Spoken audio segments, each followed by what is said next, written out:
Hello friends, welcome back to my channel. ഇന്ന് ഞാൻ തയ്യാറാക്കാൻ പോകുന്നത് ഒരു പാവയ്ക്ക തീയലാണ്. അതിനായിട്ട് നമുക്ക് ആദ്യം തന്നെ കുറച്ച് പുളി കുതിരാനായിട്ട് വെക്കണം. ഞാനൊരു ചെറിയ നാരങ്ങ വലുപ്പത്തിൽ പുളി എടുത്തിട്ടുണ്ട്. അത് കുറച്ച് വെള്ളം ഒഴിച്ചിട്ട് നമുക്ക് കുതിരാനായിട്ട് മാറ്റി വെക്കാം. ഇനി തീയലിലേക്ക് ആവശ്യത്തിനുള്ള തേങ്ങ നമുക്കൊന്ന് വറുത്തെടുക്കാം. അതിനായിട്ടൊരു പാന് ചൂടാക്കിയിട്ട് അതിലേക്ക് 1 ടീസ്പൂൺ വെളിച്ചെണ്ണ ഒഴിച്ചു കൊടുത്തിട്ടുണ്ട്. ഇനി 1 കപ്പ് ചിരകിയ തേങ്ങ നമുക്കിതിലേക്ക് ആഡ് ചെയ്ത് കൊടുക്കണം. തേങ്ങ നല്ലപോലെ ബ്രൗൺ കളറാകുന്ന വരെ നന്നായിട്ട് ഒന്ന് വറുത്തെടുക്കണം. തേങ്ങയിലെ വെള്ളമൊക്കെ ഒന്ന് വറ്റി ചെറുതായിട്ടൊന്ന് മൂത്ത് വരുമ്പോൾ നമുക്കിതിലേക്ക് 1/4 ടീസ്പൂൺ ഉലുവയും 1 തണ്ട് കറിവേപ്പിലയും കൂടി ചേർത്ത് കൊടുക്കാം. ഇത് നല്ലപോലെ ഇനി ഇളക്കി യോജിപ്പിച്ചിട്ട് നന്നായിട്ടൊന്ന് വറുത്തെടുക്കാം. ലോ ഫ്ലെയിമിൽ തന്നെ ഇട്ടിട്ട് വേണം വറുത്തെടുക്കാനായിട്ട്. തേങ്ങ ഏകദേശം നന്നായി മൂത്ത് വരുന്നുണ്ട്. നല്ല ബ്രൗൺ കളറാകുമ്പോൾ നമുക്കിതിലേക്കുള്ള പൊടികളൊക്കെ ഒന്ന് ചേർത്ത് കൊടുക്കാം. അതിനായിട്ട് ഞാനിവിടെ 1.5 ടീസ്പൂൺ മല്ലിപ്പൊടിയും 1 ടീസ്പൂൺ മുളക് പൊടിയുമാണ് ചേർത്ത് കൊടുക്കുന്നത്. പൊടികൾ ചേർത്തിട്ട് പച്ചമണം മാറുന്നത് നല്ലപോലെ ഇതിലിട്ടിട്ട് നന്നായിട്ടൊന്ന് വറുത്തെടുക്കണം. ഇപ്പോൾ തേങ്ങ ഒക്കെ നല്ലപോലെ വറവായി വന്നിട്ടുണ്ട്. ഇനി നമുക്ക് ചൂടാറാനായിട്ട് മാറ്റി വെക്കാം. നല്ലപോലെ ചൂടാറിയതിന് ശേഷം മിക്സിയിലിട്ട് നന്നായിട്ടൊന്ന് അരച്ചെടുക്കണം. അപ്പോൾ ഇത് ചൂടാറി വരുമ്പോഴേക്കും നമുക്ക് തീയൽ റെഡിയാക്കി തുടങ്ങാം. അത് ഞാൻ നല്ല ചുവട് കട്ടിയുള്ള ഒരു പാത്രം ചൂടാക്കിയിട്ടുണ്ട്. ഇതിലേക്ക് 2 ടേബിൾ സ്പൂൺ വെളിച്ചെണ്ണ ചേർത്ത് കൊടുത്തിട്ടുണ്ട്. ഇനി നമുക്കിതിലേക്ക് 1/4 ടീസ്പൂൺ ഉലുവയും 1 ടീസ്പൂൺ കടുകും കുറച്ച് കറിവേപ്പില ഇട്ടിട്ട് പൊട്ടിച്ചെടുക്കാം. അതിനുശേഷം നമുക്ക് നല്ല കനം കുറച്ച് അരിഞ്ഞ് വെച്ചിട്ടുള്ള പാവയ്ക്ക ചേർത്ത് കൊടുക്കാം. ഞാനിവിടെ വലിയൊരു പാവയ്ക്കാണ് എടുത്തിട്ടുള്ളത്.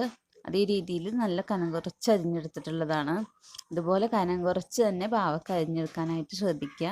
ഇനി ഈ എണ്ണയിൽ കിടന്നിട്ട് നല്ലപോലെ ഒന്ന് പാവയ്ക്ക വഴന്ന് വരണം. ഇതിൻ്റെ കൂടെ നമുക്കൊരു 4 പച്ചമുളക് കൂടി ചേർത്ത് കൊടുക്കാം. ഇത് നന്നായിട്ട് ഇളക്കി യോജിപ്പിച്ചതിന് ശേഷം നമുക്ക് കുറച്ച് നേരം അടച്ച് വെച്ചിട്ടൊന്ന് വേവിക്കാം. ഈ എണ്ണയിൽ തന്നെ കിടന്ന് പാവയ്ക്ക നന്നായി വഴന്ന് ഒരു ഗോൾഡൻ കളർ ആകുന്നത് വരെ നമുക്കിതിനെ കുക്ക് ചെയ്യണം. ഒരു 5 മിനിറ്റോളം ഇതുപോലെ അടച്ച് വെച്ച് ലോ ഫ്ലെയിമിൽ വെച്ചിട്ട് ഈ പാവയ്ക്കനൊന്ന് കുക്ക് ചെയ്തിട്ടെടുക്കണം. നല്ലപോലെ വഴന്നിട്ടുണ്ടാകണം. ഇപ്പോൾ ഏകദേശം 5 മിനിറ്റ് കഴിഞ്ഞിട്ടുണ്ട്. നമുക്കിതൊന്ന് തുറന്ന് നോക്കാം. പാവയ്ക്ക നന്നായി വഴന്ന് വന്നിട്ടുണ്ട്. കളറൊക്കെ മാറി തുടങ്ങി. ഇനി ഇതിലേക്ക് നമുക്ക് ഒരു സവാള നീളത്തിലരിഞ്ഞത് കൂടി ചേർത്ത് കൊടുത്തിട്ട് നല്ലപോലെ വഴറ്റണം. സവാള കൂടി നല്ലപോലെ വഴന്ന് വരുന്നത് വരെ തന്നെ ഇത് നമുക്ക് കുക്ക് ചെയ്യണം. അപ്പോൾ നന്നായിട്ട് നമ്മൾ ഇളക്കി കൊടുത്തതിന് ശേഷം കുറച്ച് നേരം കൂടി നമുക്കിതിനെ അടച്ച് വെക്കാം.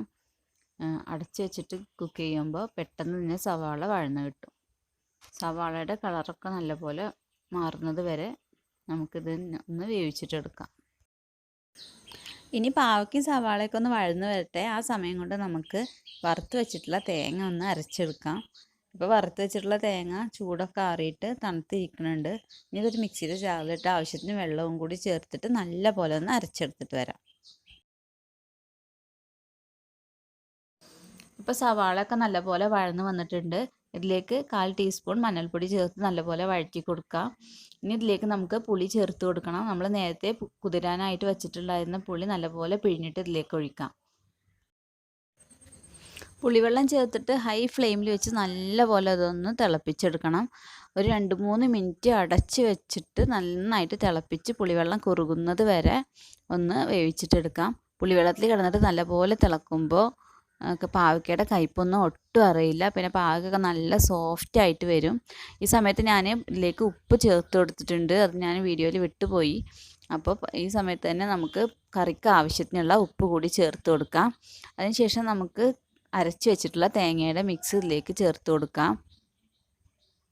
നമുക്ക് കറിക്ക് ആവശ്യത്തിനുള്ള വെള്ളം കൂടി ഇതിലേക്ക് ചേർത്ത് കൊടുക്കണം. തേങ്ങാക്കൂട്ടും വെള്ളമൊക്കെ ചേർത്തിട്ട് നല്ലപോലെ തിളച്ചതിന് ശേഷം ലോ ഫ്ലെയിമിൽ വെച്ചിട്ട് ഇത് നല്ല കുറുകി അതിൻ്റെ എണ്ണ തെളിയുന്നത് വരെ നമുക്ക് അടച്ച് വെച്ചിട്ട് കുക്ക് ചെയ്തിട്ട് എടുക്കണം. ഈ സ്റ്റെപ്പ് സ്കിപ്പ് ചെയ്യാനേ പാടില്ല. നമ്മൾ ലോ ഫ്ലെയിമിൽ തേങ്ങ ചേർത്തതിന് ശേഷം ലോ ഫ്ലെയിമിൽ കുക്ക് ചെയ്തിട്ട് എടുക്കുകയാണെങ്കിലാണ് ആ പാവയ്ക്ക തീയലിൻ്റെ കറക്റ്റായിട്ടുള്ള ടേസ്റ്റ് നമുക്ക് കിട്ടുള്ളൂ. നല്ല പോലെ എണ്ണ തെളിഞ്ഞ് വരുന്നത് വരെ കുക്ക് ചെയ്തിട്ട് എടുക്കാനായിട്ട് ശ്രദ്ധിക്കണം. ഞാൻ ഉപ്പ് നോക്കുമ്പോൾ കുറച്ച് ഉപ്പ് കുറവായിരുന്നു. അപ്പോൾ കുറച്ചുകൂടി ഉപ്പ് ഞാൻ ചേർത്ത് കൊടുത്തിട്ടുണ്ട്. ഒരു 1/4 ടീസ്പൂൺ ഉപ്പ് കൂടി ഞാനിപ്പോൾ ഇതിലേക്ക് ചേർത്ത് കൊടുത്തിട്ടുണ്ട്. നമുക്കിത് അടച്ച് വെച്ചിട്ട് ലോ ഫ്ലെയിമിലൊന്ന് കുക്ക് ചെയ്തിട്ടിട്ട് എടുക്കാം. അപ്പോൾ എൻ്റെ വീഡിയോ ആദ്യമായിട്ട് കാണുന്നവരാണെങ്കിൽ മറക്കാതെ സബ്സ്ക്രൈബ് ചെയ്യുക. വീഡിയോ ഇഷ്ടമാവുകയാണെന്നുണ്ടെങ്കിൽ ലൈക്ക് ചെയ്യാനും ഷെയർ ചെയ്യാനും മറക്കരുത്. പിന്നെ നോട്ടിഫിക്കേഷൻ കിട്ടാൻ വേണ്ടിയിട്ട് സബ്സ്ക്രൈബ് ബട്ടൻ്റെ അടുത്ത് തന്നെയുള്ള ബെല്ലൈക്കണിൽ ഒന്ന് ക്ലിക്ക് ചെയ്തിട്ട് ഓൾ എന്ന ഓപ്ഷൻ കൂടി കൊടുക്കുക. അപ്പോൾ ഞാനിടുന്ന എല്ലാ വീഡിയോസിൻ്റെയും നോട്ടിഫിക്കേഷൻ കിട്ടും. ഇപ്പോൾ നമ്മുടെ പാവക്കത്തിയിൽ ഏകദേശം റെഡി ആയിട്ടുണ്ട്. ലോ ഫ്ലെയിമിൽ വെച്ചിട്ടിരിക്കുകയായിരുന്നു. ഇപ്പോൾ നല്ലപോലെ എണ്ണയൊക്കെ തെളിഞ്ഞ് വന്നിട്ടുണ്ട്. ഇപ്പോൾ സെർവ് ചെയ്യാനായിട്ട് റെഡി ആയിട്ടുണ്ട്. കൈപ്പൊട്ടും ഇല്ലാത്ത പാവക്കത്തിയിലാണ്. അപ്പോൾ ഇതെല്ലാവരും ഒന്ന് ട്രൈ ചെയ്ത് നോക്കുക. ട്രൈ ചെയ്ത് നോക്കുന്ന സമയത്ത് ഫീഡ്ബാക്കുകളൊക്കെ എന്നെ അറിയിക്കാനായിട്ട് മറക്കരുത്. പുതിയൊരു വീഡിയോ ആയിട്ട് നമുക്ക് വീണ്ടും കാണാം.